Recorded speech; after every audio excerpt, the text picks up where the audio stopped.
করেন, আমিন। হালুয়াঘাট থেকে চাঁদাবাজ মুক্ত করার নির্বাচন, আগামী 12 তারিখে নির্বাচন, থানার দালালি 12 তারিখের নির্বাচন, এর বিরুদ্ধে নির্বাচন, আগামী 12 তারিখের নির্বাচন, তৃণমূলে বিএনপিকে বাঁচানোর নির্বাচন।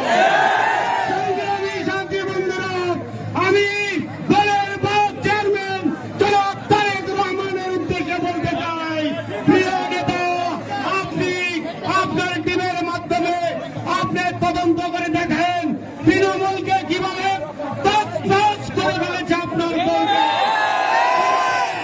যারা গত 17 বছর মামলার শিকার হয়েছে তাদেরকে কিভাবে অপমান অপদস্থ বেঈমানি বঞ্চিত করা হয়েছে